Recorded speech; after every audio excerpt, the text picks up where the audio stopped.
예레미야 17장 5절에서 11절까지의 말씀을 한 절씩 교독하고 마지막 절 같이 읽겠습니다. 여호와께서 이와 같이 말씀하시니라.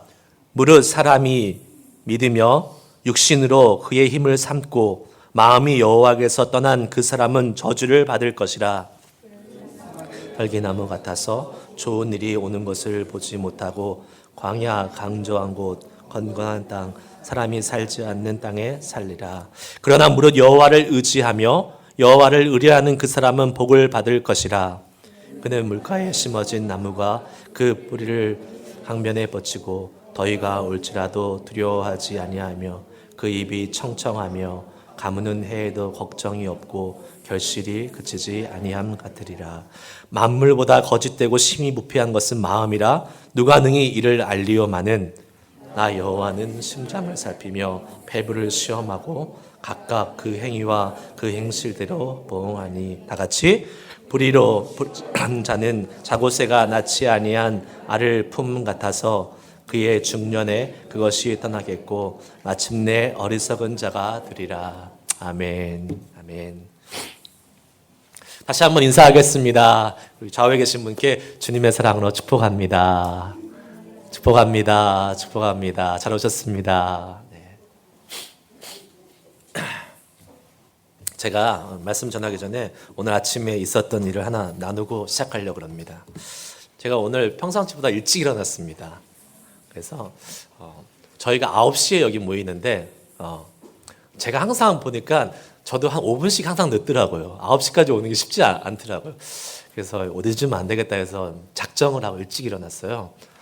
그러니까 준비가 한 8시 반쯤인 거 다 된 거예요. 저희 집이 5분밖에 안 걸리니까 금방 올 수 있잖아요. 그래서 이제 저희 가족들이 다 준비가 일찍 끝났더라고요. 저희 아내는 일이 있어서 먼저 나갔습니다. 아이들 살 게 있어서 세이프를 들려고 먼저 나갔어요. 준비가 딱 됐잖아요. 나가려고 딱 하는데 자켓이 없는 거예요. 분명히 제가 어디다 걸어놨는데 자켓이 없는 거예요. 그래서 어디 갔지? 내 양복이 여름 양복이 하나밖에 없는데 겨울 양복 입고 가야 되나? 근데 겨울 양복 입고 올 수는 없잖아요, 제가. 그래서 막 찾았어요. 못 찾겠는 거예요. 한 10분 넘게 찾았는데 못 찾겠는 거예요. 그러면 제 생각이 어디로 갈까요? 제 이제 아내한테 갈 거 아니에요. 도대체 양복을 어디다 걸어놓은 거야, 도대체. 근데 없는 거예요. 그래서 전화를 할까? 전화를 해서 어디다 놨어? 이렇게 할까 하다가 막 찾다 보니까 그래도 없어요.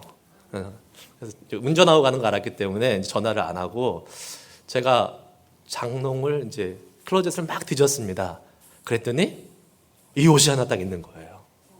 네. 모르셨죠? 제가 새 양복을 입고 온지. 새 거는 아니고 옛날에 입었던 건데 이렇게 클로젯에 오랫동안 넣어놨던 건데 새 양복이 있더라고요. 그래서 하나님이 새 양복을 주시려고 저한테 아침에 그 아슬아슬한 순간을 잘 넘어가게 하셨구나라는 생각이 들었습니다. 그러면서 들었던 생각이 우리가 뭔가 하나님 앞에서 새롭게 시작하려고 하고 뭔가 좀 잘해보려고 하면 꼭 중간에 사탄이 이렇게 한번 이렇게 시험해 보는 것 같아요. 여러분 오늘도 교회에 오려고 하는데 편안하게 오신 분도 계시겠지만 우여곡절 끝에 오신 분도 있을 수 있을 거예요. 마음이 힘들거나 아니면 갑자기 남편이랑 싸웠다거나 아니면 갑자기 애가 막 진상을 부린다거나 그런 경우들이 있잖아요. 근데 분명한 사실은 하나님께 나오면 하나님께서 그 마음을 만져주시고 회복시켜 주신다는 사실입니다. 오늘도 예배를 통해서 우리 모두가 다 다시 한번 이 예배를 통해서 주시는 그 하나님의 은혜를 깊이 경험할 수 있기를 축복합니다. 그리고 오늘 이 예배당을 마치고 나아갈 때는 처음에 오셨던 그 마음이 아니라 하나님이 주시는 그 소망과 기쁨을 가지고 돌아가실 수 있는 시간이 될 줄 믿습니다. 저와 여러분 한 사람도 빠짐없이 그 은혜의 축복을 누리기를 축복합니다. 아멘. 옛말에 이런 말씀이 있습니다. 10길 물속은 알아도 한 길 사람 속은 모른다라는 말이 있지요. 사람의 마음을 헤아리기가 아주 어렵다라는 그러한 뜻이겠지요. 분명히 내가 믿는 사람이라고 생각했는데 배신은 꼭 누가 한다고요? 그 믿는 사람한테 배신을 당합니다. 배신이라는 게 내가 안 믿는 사람, 모르는 사람한테 당하는 게 아니에요. 믿으니까 당하는 것이 배신입니다. 그래서 다른 사람의 마음을 알기가 참 어려워요. 그런데 다른 사람 마음보다 더 어려운 게 있습니다. 알기. 그게 뭔지 아세요? 내 마음이에요. 내 마음. 내 마음은 다른 사람들보다 더 알기 어려워요. 혹시 여러분 마음을, 나는 내 마음을 내 마음대로 컨트롤할 수 있어 하고 하는 분이 계십니까? 그럼 저한테 와서 그 비결 좀 알려주세요. 제가 수강료를 좀 내고라도 배우고 싶으니까. 내 마음 내 마음대로 안 되는 것 같아요. 여러분 다 뭐 결혼하신 분은 아시겠지만 여러분의 배우자 남편 아내를 만나서 사랑을 하게 될 때, 자, 나는 오늘부터 사랑할 거야. 요이 땅 하고 그다음부터 사랑을 시작합니까? 아니죠. 아무도 그러는 사람 없습니다. 저도 저희 아내랑 사랑에 빠지게 될 때 저는 사랑을 안 하려고 무지 노력을 했습니다. 왜 노력을 했을까요? 궁금하시면 나중에 저한테 와서 물어보시기 바랍니다. 처음에는 저 여자를 사랑하면 안 되겠다라고 이렇게 마음을 단단히 먹었는데 그게 안 되는 거예요. 어느 날 제 마음이 그 여인한테 가 있는 거예요. 안 되잖아요, 마음이. 그래서 그런 말이 있잖아요. 세상에 제일 힘든 게 짝사랑이고 세상에서 가장 힘든 병이 상사병이고 자기 마음이 마음대로 안 되는데 마음이 막 가니까. 그처럼 우리의 마음, 또 다른 사람의 마음, 이것을 어떻게 조절하고 알아가고 하는 것은 참 어려운 일인 것 같습니다. 이게 결심한다고 되는 것도 아니고 훈련한다고 되는 것도 아니고 참 어려운 것이 우리 자신의 마음인 것입니다. 예레미야서를 큐티하면서 우리가 지금 벌써 17장까지 와 있습니다. 근데 계속 처음부터 드는 생각이 무엇이냐면 유다 백성들은 어쩌면 저렇게 어리석을 수 있을까? 하나님께서 계속 말씀해 주시고 심지어 그 상황뿐만 아니라 그 조상들 옆에 그 이웃나라도 아니죠. 같이 동족의 그 북이스라엘은 벌써 멸망하면서 그 교훈을 보여줬음에도 불구하고 끔찍히도 하나님 말씀을 거부하고 우상의 길로 계속 가고 있는 이 유다의 모습을 통해서 어쩌면 이렇게 어리석을 수 있을까? 어쩌면 이렇게 안 변할까라는 생각을 아마 우리는 계속하고 있을 것입니다. 그런데 오늘 말씀을 비추어 보면 유다 백성들이 마음을 돌이키지 않는 것이 아니라 돌이키지 못하는 것이다 라는 것을 우리는 깨달을 수 있습니다. 9절 말씀, 오늘 본문 말씀 한번 볼까요? 9절 말씀을 한번 다 같이 읽겠습니다. 시작. 만물보다 거짓되고 심히 부패하는 것은 마음이라. 누가 능히 이를 알리요마는. 마음이 이미 완전히 거짓되고 썩어졌고 부패되었다라는 사실이에요. 거짓되고 썩고 부패되어서 자생 능력이 없는 상태입니다. 스스로 하나님께 돌아갈 수가 없어요. 이미 죄의 마음이 빼앗긴 상태, 그 상태가 어떠한 상태입니까? 영적으로 죽은 상태입니다. 죽은 상태. 우리가 아무리 아픈 사람이라도 생명이 붙어 있으면 숨을 쉬고 있는 한은 썩지 않습니다. 그런데 사망 선고가 딱 내리는 그 순간 바로 우리 눈에는 안 보이지만 우리 장기, 부검하는 사람들이 얘기하기를 장기는 곧바로 숨이 멈추는 순간 썩어가기 시작합니다. 그리고 나서 얼마 있지 않으면 모든 우리의 육신은 썩게 되죠. 그것이 바로 생명이 끊어지기 때문에 그런 것입니다. 하나님과의 단절, 하나님과의 관계, 하나님으로부터 공급함이 끊어지면 그 마음이 부패하고 거짓되고 죄로 물들어 있게 될 수밖에 없다는 사실입니다. 문제는 그렇게 된 마음을 어떠한 사람도 다시 소생시키거나 회복시킬 수 없다는 사실입니다. 절망적이지요. 그러나 절망할 필요가 없습니다. 왜 그렇습니까? 그 죽은 마음도 회복시키시고 새롭게 하실 수 있는 분이 계시는데 바로 우리 하나님이 그렇게 하실 수 있기 때문에 그렇습니다. 아멘. 아멘. 하나님은 우리의 마음을 속속들이 아실 뿐만 아니라 그것을 회복시킬 수 있는 분임을 믿으시기를 축복합니다. 10절 말씀 볼게요. 오늘 본문 말씀에 10절에 이런 말씀이 있습니다. 같이 읽을게요. 시작. 나 여호와는 심장을 살피며 폐부를 시험하고 각각 그 행위와 그의 행실대로 보응하나니. 아멘. 이 하나님께서 우리의 심장과 우리의 폐부를 살피고 시험하신다 그랬어요. 무슨 말이에요? 우리의 마음의 상태를 누구보다 잘 아신다 그랬습니다. 아는 것뿐만 아니라 하나님은 그 마음을 소생시킬 수 있는 분이라고 또 성경은 우리에게 말씀해 주고 계십니다. 저는 오늘 예배를 통해서 또 말씀을 통해서 하나님이 우리의 마음을 소생하게 하시고 새롭게 하시고 다시 한번 지치고 힘들고 또 낙담되어 있는 그 마음 속에 하나님이 주시는 그 놀라운 은혜의 소망의 그러한 소생이 회복이 이 예배를 드리는 여러분들 가운데 분명히 있을 줄 믿고 그 주님을 바라보고 기대하면서 말씀을 듣고 예배하실 수 있기를 축복합니다. 아멘. 오늘 본문 말씀 우리가 읽었지만 저주와 복에 대해서 극명하게 비교하면서 우리에게 구분해서 알려주고 있습니다. 다른 말로 하면 우리는 모든 인간은 저주와 복 사이에서 살아가고 있는 삶을 산다라고 이야기할 수 있겠습니다. 그런데 그 복과 저주는 우리의 마음이 누구를 의지하느냐에 따라서 결정된다고 성경은 말씀하고 있습니다. 자, 오늘 말씀 5절과 7절을 다시 한번 같이 보도록 하겠습니다. 자, 5절 말씀 같이 읽겠습니다. 시작. 여호와께서 이와 같이 말씀하시니라.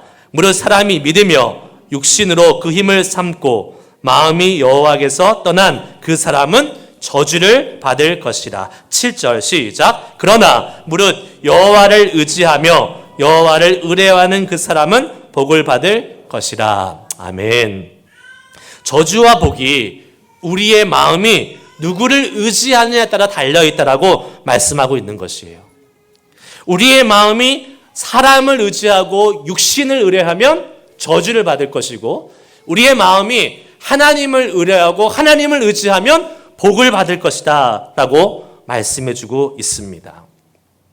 아까도 말씀했듯이 우리는 사람을 의지하다가 큰 코 다치는 경우들이 많이 있습니다. 우리 사람들이 관계가 계속 갈 것 같지만 사람의 마음은 늘 변합니다. 특별히 자기의 이득 관계에 의해서 변합니다. 내가 그렇게 믿고 모든 것을 맡길 수 있었던 사람도 한순간에 그 마음을 변할 수 있는 것이 우리 바로 사람의 마음이라는 거예요. 제가 주변에 보면 사람한테 배신 안 당해 본 사람이 없더라고요. 배신 다 당하고 살아요. 그렇기 때문에 누누이 말씀드리지만 사람은 믿음의 대상이 아니라는 사실입니다. 사람은 믿음의 대상이 아니라 무엇의 대상이라고 했죠? 사랑의 대상이라고 말씀했죠. 사람은 믿지 마세요. 사람은 믿어서는 실망이 올 수밖에 없는 존재예요. 그렇다고 미워라는 것이 아닙니다. 오히려 그렇기 때문에 더 사랑하고 사랑하면 참을 수 있고 사랑하면 온유할 수 있고 사랑하면 더 품을 수 있는 것입니다. 그런 의미에서 우리 옆 사람한테 한번 이렇게 하세요. 나 당신 안 믿어요. 이렇게 나 당신 안 믿어요. 그러나 당신 사랑할 겁니다. 이렇게 말씀해 주세요. 사랑합니다. 사랑합니다. 네. 비록 사람은 언제든지 변하지만 우리의 믿음의 대상은 사람이 될 수 없다고 그래서 말씀하지만 변하지 않는 한 분이 계십니다. 바로 우리 하나님, 여호와 하나님이십니다. 하나님은 변하지 않고 언제나 동일하시고 언제나 신실하시기 때문에 우리는 사람을 믿는 것이 아니라 하나님을 믿어야 될 줄 믿습니다.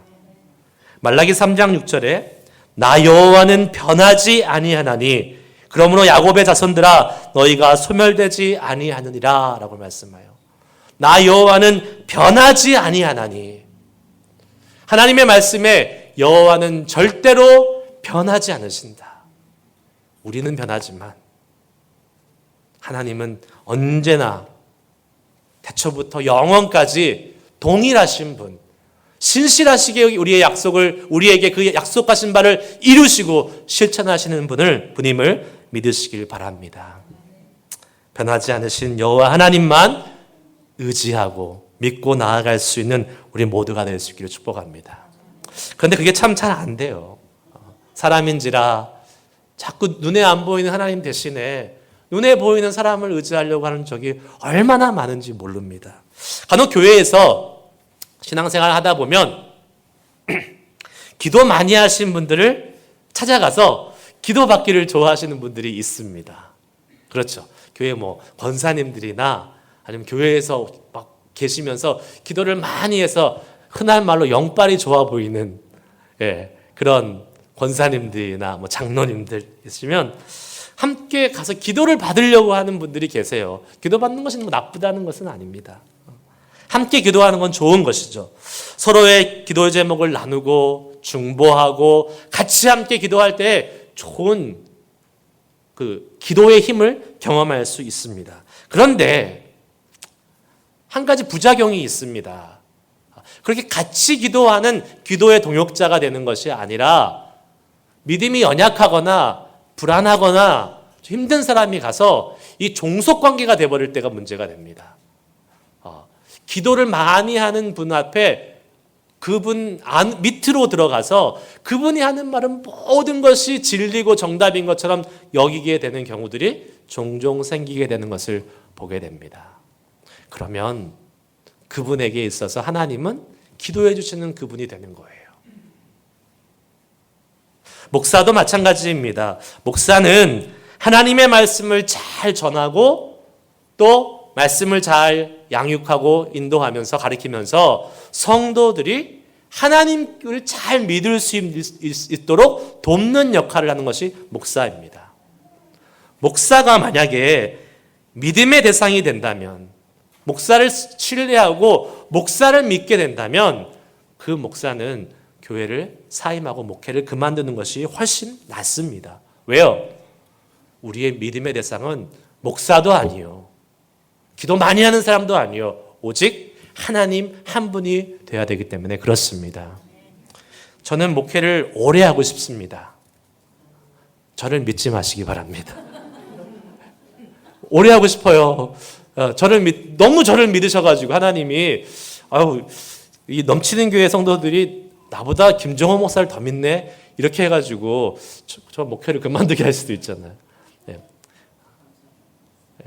절 믿지 마시고 저는 제가 여러분들을 하나님을 잘 믿도록 도울 수 있는 목사가 되도록 기도해 주시기 바랍니다.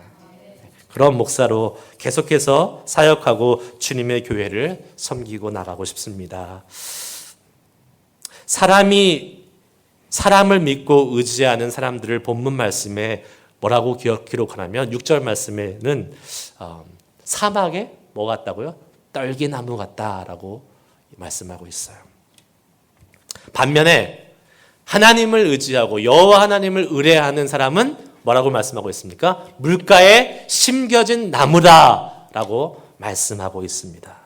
이 두 나무의 비유를 통해서 우리의 모습을 비춰볼 수 있을 것 같아요. 우리는 다 하나님을 신뢰한다고 하는데 이 두 나무의 비유를 통해서 나는 정말 어느 쪽에 있는 사람인지를 한번 체크해 볼 수 있는 시간을 이 시간을 통해서 갖고자 합니다. 자, 첫 번째로 사막의 떨기나무의 특징과 물가에 심은 나무의 특징을 어떻게 비교할 수 있냐면 사막의 떨기나무는 바싹 말라서 생기가 없지만 물가에 심기온 나무는 늘 싱그러운 생명력이 있다는 사실입니다. 물이 없는 사막의 나무, 떨기나무, 이 부시 같은 거예요. 이렇게 큰 나무가 아니라 이렇게 생긴 나무. 이것은 늘 항상 메말라 있을 수밖에 없습니다. 물의 공급이 없으니 어떻게 해서든지 자기 생명만 유지하려고, 지탱하려고 그냥 바둥바둥하면서 살아갈 수밖에 없는 것이 이 떨기나무의 특징입니다. 자기 생명을 지키기도 바쁜 것이, 벅찬 것이 이 사막의 떨기나무의 모습이겠죠. 늘 건조하고 늘 여유가 없습니다. 생명의 근원이신 하나님을 의지하지 않고 사람을 의지하면 자기 자신 챙기기도 바쁘다는 거예요. 반면에 하나님을 의지하는 사람은 생명력과 영적인 여유가 있습니다. 왜요? 하나님부터 영원한 생명이 끊임없이 공급되기 때문에 그렇습니다. 그에게는 마르지 않는 생수의 근원이 있기 때문에 그렇죠. 예수님도 이렇게 말씀하지 않았습니까? 요한복음 4장 14절 말씀에, 요한복음 4장 14절 말씀 다 같이 한번 읽어보겠습니다. 시작. 내가 주는 물을 마시는 자는 영원히 목마르지 아니하리니 내가 주는 물은 그 속에서 영생하도록 솟아나는 샘물이 되리라. 아멘. 하나님을 의지하는 자, 예수 그리스도 우리 주님을 의지하는 자는 영원히 솟아나는 샘물이 있기 때문에 자기를 통해서 여유가 있는 거예요. 여러분의 삶을 한번 점검해 보세요. 여러분의 삶이 건조하고 말라가고 있습니까? 그러면 내 자신도 건사하기 아주 힘듭니까? 그러면 안타깝지만 하나님을 온전히 의지하지 못하고 있는 상태입니다. 오히려 다른 것을 의지하고 있을지 모르겠습니다. 두 번째 떨기나무의 특징은, 사막의 떨기나무의 특징은 그늘을 만들 수 없다는 거예요. 하지만 물가에 심기인 나무는 잎이 청청하고 또 그 잎사귀가 청청할 뿐만 아니라 오늘 말씀을 보니까 결실이 그치지 않는다라고 이야기하고 있어요. 말씀드린 대로 떨기나무는 자기 혼자도 간수하기 힘들어요.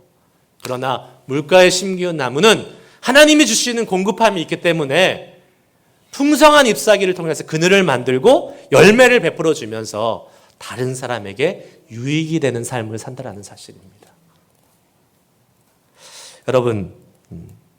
여러분 주변에 사람들이 몰려들고 있습니까? 사람들이 항상 많이 있고 나와 같이 하고 싶고 나를 통해서 같이 함께 있고 싶은 사람들이 많아지고 있습니까? 그러면 여러분은 하나님을 의지하는 사람일 수 있습니다. 하나님을 의지하는 사람이기 때문에 여러분은 모르겠지만 여러분을 통해서 그 영원한 생수가 흘러가고 있는 거예요. 그런데 자꾸 나와 관계가 틀어지고 자꾸 나와 어떤 멀어지는 사람들이 생긴다면 그 사람은 하나님을 온전히 의지하고 있지 못하다라고 우리는 판단해 볼 수 있습니다. 우리가 하나님을 의지하는 사람이라면 그늘과 열매가 늘 있기 때문에 계속 우리 주변에 사람들이 가득 생겨날 줄 믿습니다. 그러한 사람 되시길 축복합니다. 마지막으로 사막의 마른 떨기나무는 자신은 바짝 말라가서 죽어감에도 불구하고 그 끝은 날카롭다는 것입니다. 하지만 수분이 많이 공급되는 나무들은 그 잎사귀가 유연해지고 부드러워진다는 거예요. 무슨 말이에요? 내가 자꾸 다른 사람을 찌르고 내가 자꾸 다른 사람을 힘들게 하는지를 봐야 돼요. 나 때문에 주변 사람들이 힘들고 가족들이 힘들고 공동체가 힘들어진다면 그러면 나는 하나님을 온전히 의지하고 있는 사람이 아닙니다. 하나님을 온전히 의지하고 있다면 유연해져요. 부드러워집니다. 어려움이 생길 그 순간에도 내가 하나님을 의지하고 있으면 하나님이 주시는 그 여유함과 하나님이 주시는 그 유연성과 하나님이 주시는 그 부드러움으로 인해서 그 갈등과 그 어려움과 그 분쟁이 스무스하게 넘어갈 수 있다는 사실입니다. 사람을 의지하면 사람의 뜻대로 하려고 하고 그러한 사람들은 늘 다른 사람들을 찌를 수밖에 없다는 사실이에요. 그러한 의미에서 분쟁이나 싸움이 있는 곳은 그 당시에는 그곳은 하나님을 의지하는 공동체가 아니라는 사실을 우리는 반드시 기억해야 합니다. 대의 명분을 위해서 하나님의 공의와 정의를 위해서 싸운다라고 이야기를 할 때가 있어요. 그러나 우리는 기억해 봐야 됩니다. 과연 하나님이 그것을 원하시는 건지, 그리고 하나님을 의지한다는 사람이 가져야 될 태도가 무엇인지를 우리는 기억해 봐야 됩니다. 예수님이 말씀하셨습니다. 이렇게 말씀하시죠. 마태복음 11장 29절.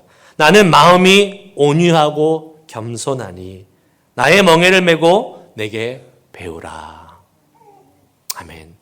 나는 마음이 온유하고 겸손하니 나의 멍에를 메고 나게 배우라. 하나님을 의지하는 사람, 우리 주님 예수님을 의지하는 사람은 그 예수님의 온유함과 겸손함이 나온다는 거예요. 싸우려고 하는 순간에, 찌르려고 하는 순간에 그 예수님의 온유함이 그 사람을 붙잡아서 찌르지 않고 그것을 컨트롤하고, 예전에 한번 말씀드렸잖아요. 온유라는 것은 그냥 멍청하게 당하고 있는 게 온유가 아니라 그랬어요. 강한 야성이 있지만, 고삐 뿔린 말처럼 막 돌아다니는 힘이 있지만 주인의 컨트롤 가운데 정확히 길들여져서 주인의 쓰임새에 맞게 사용되는 말의 모습이 바로 온유의 헬라어의 의미라는 것을 말씀드린 적 있잖아요.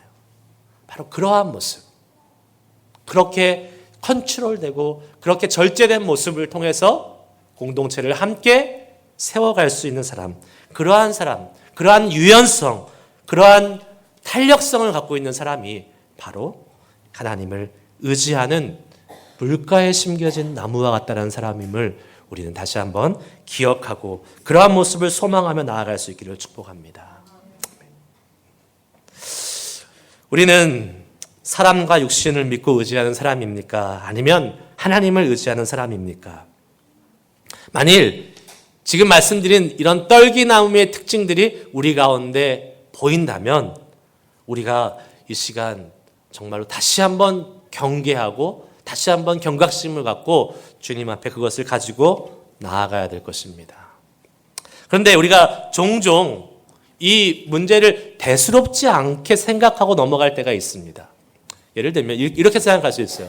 나는 사람을 의지했었지 옛날에. 종종 사람을 의지해. 그럼 앞으로는 사람을 의지 않고 하나님을 의지해야지. 이렇게 생각하고 결심하고 넘어가는 경우들이 너무나 많이 있습니다. 그러나 이거는 그냥 결심하고 넘어가야 될 문제가 아니라는 사실을 우리는 반드시 기억해야 됩니다. 오늘 본문에 뭐라고 나왔어요? 사람을 의지하는 사람은 어떻게 된다고요? 저주를 받을 것이라고 그랬어요. 사람을 믿고 육신을 의지하는 사람은 저주를 받는 것이다. 죄라는 겁니다. 죄의 결과로 저주를 받는 거예요. 그러면 무엇입니까? 그냥 지나간 일이고 내가 새롭게 결심하고 하나님을 의지해야지 이게 아니라 죄의 문제는 반드시 하나님 앞에 가지고 와서 회개하고 그것을 해결받고 넘어가야 되는 거예요. 많은 경우들 사람들이 생각하기를 그것을 그냥 뒤로 그냥 넘겨버리고 새롭게 시작하려고 그래요. 그렇게 해보십시오. 죄의 문제가 해결되지 않고 계속 나를 따라다니는 거기 때문에 우리의 삶이 하나님을 온전히 의지하는 삶으로 결코 갈 수 없습니다. 왜요? 죄는 남아서 계속 그 영향력을 발휘하기 때문에 그렇습니다. 그래서 우리가 하나님을 온전히 의지하고 싶은 사람이 되기 원한다면 새롭게 결심해서 가야 될 문제가 아니라 그 죄의 모습을 하나님 안에서 예수 그리스도의 보혈로 회개하고 씻고 완전히 해결하고 새로운 마음으로 새로운 모습으로 주님을 의지하는 사람으로 나아가야 된다는 사실이에요. 그것을 꼭 기억해야 됩니다. 자, 왜 우리가 새로운 삶을 살고 싶고 왜 우리가 하나님 안에서 하나님을 의지하는 삶으로 살고 싶은데 왜 안 될까요? 죄가 계속 있으니까. 그 죄가 계속 남아있으니까. 나는 새롭게 결심했는데요. 하나님을 의지하겠다고 마음을 먹었는데요. 왜 안 됩니까? 하나님 왜 나는 하나님을 의지하는데 내 삶이 왜 이렇습니까? 거기에는 분명히 아직도 그것을 붙잡고 있는 죄의 문제가 있다는 사실이에요. 하나님을 온전히 의지하지 못했던 사람을 의지하고 육신의 힘으로 나의 지식으로 나의 능력으로 살려고 했던 그 죄의 문제가 아직도 나의 삶을 잡고 있기 때문에 내가 나아가려고 하지만 못 나가는 것입니다. 그럼 우리는 기억해야 돼요. 내가 새롭게 주님과 하나님을 의지하는 온전한 그리스도인이 되고 싶다면 그 죄를 반드시 예수 그리스도의 십자가 앞에 보혈 앞에 가지고 나와서 그 죄의 문제를 온전히 해결하는 다음에 하나님을 의지하는 길로 나아갈 수 있는 사람이 되어야 된다는 것입니다. 로마서 8장 1절 2절 말씀, 우리가 잘 아는 말씀입니다. 한번 우리 선포하면서 읽어봅시다. 시작. 그러므로 이제 그리스도 예수 안에 있는 자에게는 결코 정죄함이 없나니 이는 그리스도 예수 안에 있는 생명의 성령의 법이 죄와 사망의 법에서 너를 해방하였음이라. 아멘. 예수 그리스도 안에 있는 사람, 그리고 그 안에 있는 사람은 결코 정죄함이 없다고, 그리고 뭐라고 말하고 있어요? 생명의 성령의 법이 새롭게 이끌 것이다 라고 말씀하고 있습니다. 죄를 가진 상태로 하나님을 의지하려고 하면 이 생명의 성령의 법이 역사할 수 없습니다. 그러므로 우리가 갖고 있었던 하나님을 의지하지 못했던 이 불신앙, 사람을 의지하면서 동시에 하나님을 같이 의지하고 있었던 이 애매한 상황들, 이 모든 것들을 주님 앞에 회개하고 이 불신앙과 하나님을 신뢰하지 못했던 이 죄의 문제를 주님 예수 그리스도의 보혈 앞에 내어놓고 씻김을 받고 해결함 받고 다시 새롭게 시작할 수 있는 사람이 되어야 될 줄 믿습니다. 말씀을 마무리하겠습니다. 제가 매 주일 아침을 맞이하면서 제 마음속에 두 가지 마음이 왔다 갔다 합니다. 하나는 나 같은 사람이, 나 같은 목사가 이 주일을 잘 인도할 수 있을까라는 그러한 마음이 항상 드는 거예요.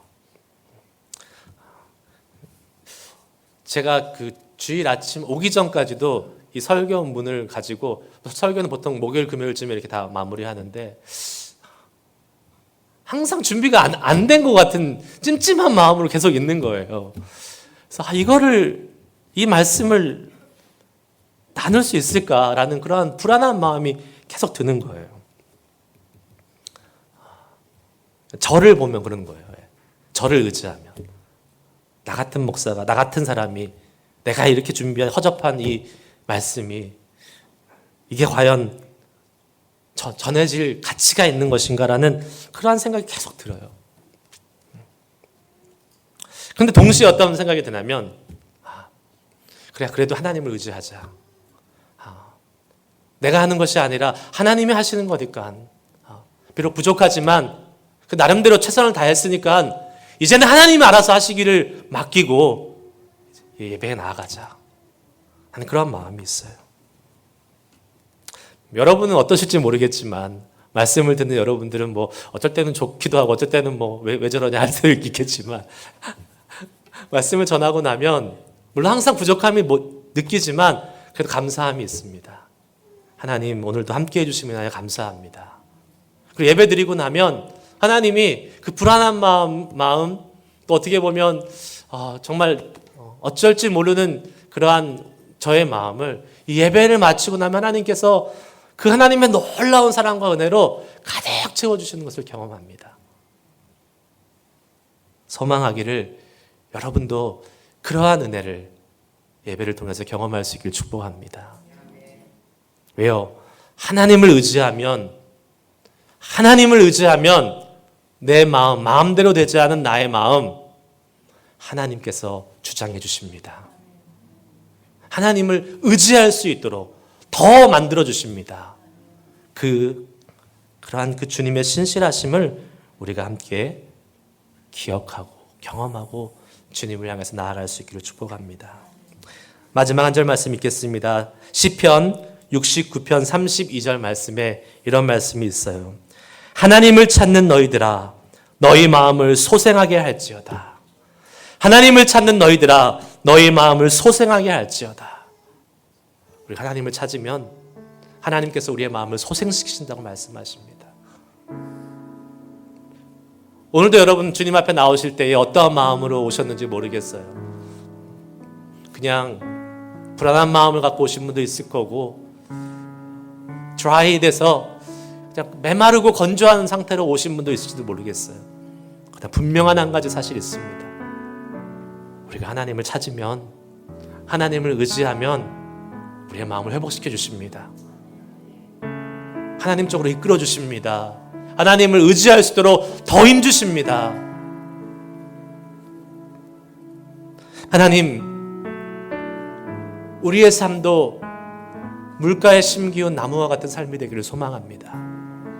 떨기나무와 같이 그냥 내 자신 간소하기도 힘든 그러한 삶이 아니라, 아니 내 자신 간소하는 것은 간소하는 것은 고사하고 남들을 막 찔드는 그런 삶이 아니라 하나님을 온전히 의지해서 나로 말미암아 내가 복을 받을 것뿐만 아니라 나의 주변에 있는 사람들도 그 은혜의 복을 받을 수 있는 여유가 넘치고 탄력성이 넘치고 그늘과 열매가 넘쳐나서 하나님, 내 자신도 풍성할 뿐만 아니라 내 배우자도, 내 가족도, 내 자녀도, 내 직장의 동료들도, 내 이웃들도 하나님 이 풍성한 은혜를 누릴 수 있는 사람으로 나를 만들어 주십시오. 주님을 찾습니다. 주님을 찾습니다. 주님을 의지합니다. 하는 그러한 결단을 주님 앞에 올려드릴 수 있기를 축복하고, 그러한 삶을 기대하고 소망하며 나아갈 수 있기를 이 시간 간절히 주의 이름으로 축복합니다. 기도하시겠습니다. 오늘 한번 말씀을 기억하면서 기도하실 때, 하나님, 우리는 복과 저주의 사이에 지금 서 있습니다. 사람을 의지하고 산다면, 육신을 의지하고 산다면 그것은 주님 앞에 죄악이요 풍성함이 없는 저주의 길, 멸망의 길로 갈 수밖에 없음을 아버지 고백합니다. 이 시간 말씀으로 깨닫게 하셨사오니 하나님 아버지, 우리의 삶이 하나님을 온전히 의지하는 삶으로 나아갈 수 있도록 주여 인도해 주시옵소서. 하나님, 우리의 마음이 마음대로 되지 않지만 하나님께서도 우리의 마음을 바꾸실 수 있습니다. 하나님은 우리를 주님 앞으로 인도하실 수 있습니다. 주여, 이 시간 기도하며 나아가오니 하나님, 세상을 바라보지 않게 하시고 육신을 의지하지 않게 하시고 사람을 바라보지 않게 하시고 온전히 변함없으신 하나님만 의지하며 나아가서 주님이 우리에게 허락해 주시는 물가에 심겨진 열매를, 나무의 모습을 하나님 경험할 수 있는 복을 누리게 하여 주시옵소서. 그리고 우리가 사람을 의지했다면 이 시간 회개하고 우리의 그 죄악을 예수 그리스도의 보혈로 깨끗게 해달라고 하나님 앞에 이 시간 고백하며 하나님 앞에 기도하며 주님의 도우심을 구하며 같이 기도하며 나아갈 시간 갖도록 하겠습니다. 함께 기도하시겠습니다. 하나님 아버지, 주님 이 시간 우리가 말씀을 기억하면서 하나님 앞에 결단하며 주님 아버지께 기도하길 원합니다. 하나님 아버지여, 주님을 의지하고 하나님을 의뢰하는 자에게 복 주시겠다고 말씀하셨습니다. 그러나 하나님 아버지여, 우리가 마음대로 우리가 마음 먹는다고 되지 않는 것이 우리의 마음임을 또한 하나님 아버지 말씀을 통해서 우리가 깨닫습니다. 하나님 아버지, 이 시간 주님의 은혜가, 주님의 만지심이, 주님의 회복케 하심이 있어야지만이 아버지 우리가 이 복의 길을 택하여 갈 수 있음을 아버지 믿습니다. 성령 하나님, 이 시간 우리의 마음속에 임재하여 주시옵소서. 한 사람 한 사람의 마음속에, 메마른 우리의 심령 속에 하나님 아버지 건조한 우리의 마음속에 아버지 사람을 의지하면서도 하나님 아버지 하나님을 의지한다고 착각하고 살아가고 있는 우리의 마음속에 아버지 임하여 주시고, 하나님 아버지 주님을 온전히 신뢰할 수 있도록 우리를 묶고 있고 우리를 올가매고 있는 이 죄의 문제들을 해결하여 주시고, 하나님 사람을 의지했던 이 죄의 문제들을 아버지 온전히 예수 그리스도의 보혈 앞에 가지고 나올 수 있도록, 그래서 그것을 끊고 이제는 온전히 하나님만 의지하고 하나님만 붙잡고 살아갈 수 있는 우리들 될 수 있도록 주여 도와주시옵소서. 하나님, 그래서 우리의 삶이 이전과는 온전히 다른 하나님의 복을 누리며 나아갈 수 있는 삶으로 아버지 이끌어주시고 함께하여 주시옵소서. 하나님, 우리가 주님을 찾습니다. 하나님을 찾는 자들아, 너의 영혼을 소생케 할지어다 라고 말씀하신 주님, 하나님, 우리가 주님을 이 시간 의지합니다. 주님을 붙잡습니다. 우리의 삶의 각각의 영역 속에서, 가정과 직장과 우리의 이웃과 이 지역 속에서 하나님의 그 놀라우신 손길이 미치지 않는 것이 하나도 없음을 우리는 이 시간 선포합니다. 그런데도 우리가 주님을 의지하지 않는다면 하나님, 우리는 소망이 없는 사람임을 이 시간 주님 앞에 고백할 수밖에 없습니다. 주여, 우리의 삶의 온 전 영역 속에서 하나님을 온전히 신뢰하며 나아갈 수 있는 믿음의 사람들로 우리를 변화시키시고 새롭게 하여 주시옵소서.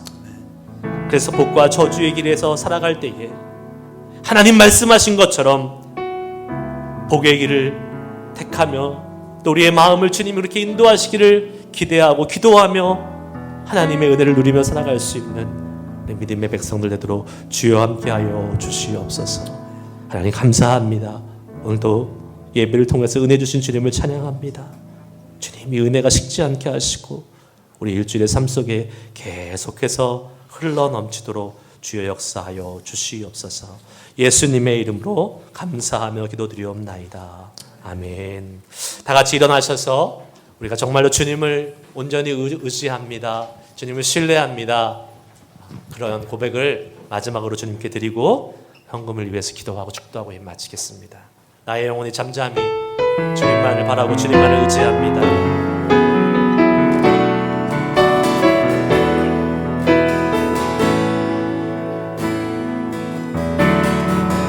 나의 영혼이 잠잠히 하나님만 바라며 나의 구원이 주에게서 나는도다.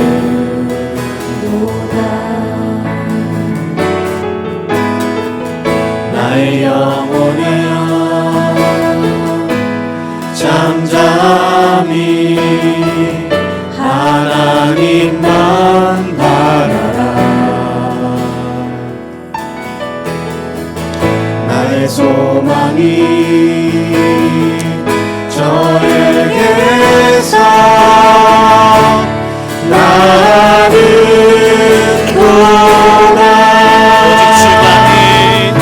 오직 주만이 나의 반석 나의 구원이시니 나의 구원이시니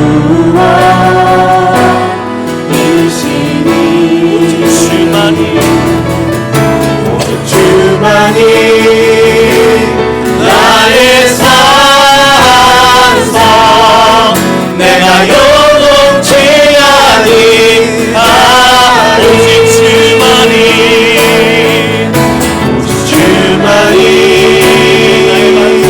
나의 반석 나의 구원이시니 나의 구원이시니 오직 주만이 나의 산성 내가 요동치 아니하리. 내가 요동치 아니하리. 주님만을 의지합니다. 내가 요동치 아니하리.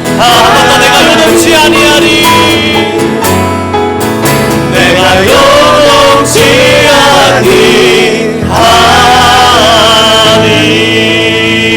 아니하리. 하나님 아버지 감사합니다. 우리가 주님을 온전히 신뢰하는 사람으로 나아가기를 소망하며 주님 앞에 찬양하고 기도하게 하시니 감사합니다. 주님, 우리가 말씀을 드렸듯이 이것이 우리의 결단에 있는 것이 아님을 우리가 압니다. 하나님 우리의 마음을 주장해 주셔야지만이 하나님 그 길로 나아갈 수 있음을 고백하며 주여 이번 한 주 동안 우리의 마음을 주님의 손에 맡기오니 주님 주장하셔서 하나님을 온전히 의지하는 삶으로 나아가게 하여 주시옵소서. 그래서 하나님이 주시는 복을 누려갈 수 있는 우리들 되도록 주여 인도하여 주시옵소서.